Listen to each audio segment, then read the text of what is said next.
Неге картоп чипсылары рифленый болады? Ал енді сіз елестетіп көріңіз. Сіз достарыңызбен фильм көріп отырсыз және чипсы жеп отырсыз. Қайсысы сізге ыңғайлырақ соусқа батыру үшін? Рифленый чипстар ма, әлде тегіс чипстар ма? Тегін чипстар соустың салмағын көтере алмай бірден сынып қалады. Бам, сөйтеді де сіздің бүкіл күйіміңіз соусқа былғана қалады. Сондықтан ойық чипстер жеңеді. Оның үстіне оларды жеген кезде ауыздағы сезім әлде қайда жағымды. Ал қарапайым чипстерде майдың қатты дәмі басым болып кетеді де картоптың дәмі сезілмей қалады және олардың майы көбіне саусаққа жұғып қалады. Сонымен біз нені таңдаймыз? Рифленыйды ма әлде қарапайым чипстарды ма? Штрих-кодтар біздің өмірімізді әлде қайда жеңілдетті. Білесіз бе, бұл қалай жұмыс істейді? Барлығы осы сызықтардың арқасында. Штрих-кодтар сканер арқылы оқылады. Сканер лазермен жабдықталған. Ол суреттерді таниды. Лазер штрих-кодты оқиды. Штрих-код жарықтың бір бөлігін сіңіреді, ал қалған бөлігін шағылыстырады.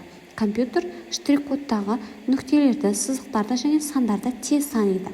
Қара және ақ сызықтарды нөлдер мен бірліктер ретінде елестетіңіз. Қара түс жарықты сіңіреді, ал ақ түс оны шағылыстырады. Мұнда да дәл солай. Сканер ақ бөліктерді нөлдер ретінде көреді, ал қара бөліктерді бірліктер ретінде қабылдайды. Стикер оқымыстылар үшін таптырмас құрал. Оларды қабырғаға жабыстыру керек. Бірақ біз оларды осы уақытқа дейін дұрыс қолданбай жүрген екенбіз. Оларды төменнен жоғары қарай жұлса, бүктеліп қалады. Содан кейін стикер бетке ұзақ жабыспай қалады. Ал бүйірінен жұлатын болсаңыз, онда ол қабырғаға немесе сіз жабыстыратын бетке әлде қайда жақсы жабысады. Дүкен арбаларындағы ілмектері жайдан жай жасалмаған. Сіз курткаңызды арбаның ішіне салып қойғыңыз келмесе, және ол картоп пен пияздың арасында жатпасын десеңіз, онда осы ілмекке іліп қоя аласыз. Бұл сізге арбаны ыңғайлы басқару үшін жасалған. Сондай арбалардың төменгі жағында тағы да бір ыңғайлы бөлік бар. Сіздің арбаңыз толып қалса, жай ғана оны көтеріп, қосымша себетті бекіте аласыз.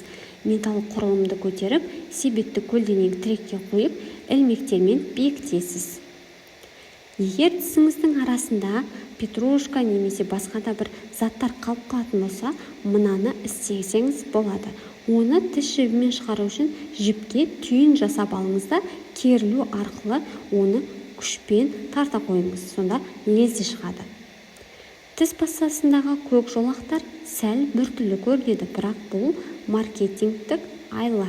1970 жылдары бір компания пастаның екі әсері барын көрсету үшін көк жолақтарды қосқан. Ақ түсті қатты тіс пасталарда сондай жақсы жұмыс істейді, бірақ көк қылшықтар шынымен пайдалы. Уақыт өте келе олар өзінің түсін жоғалтады. Қылшықтардың көк түсі кеткен кезде тіс щеткасын ауыстыру керек деген уақыт келді деген сөзді білдіреді. Сіз кілттің түбіндегі кішкентай тесікті байқадыңыз ба?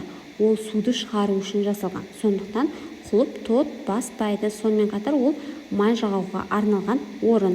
Оған аздап май тамызсаңыз, құлып оңай ашылып жабылатын болады. Ал енді видеомыздың соңына таман мына бір қызықты фактімен бөлісе кетейін.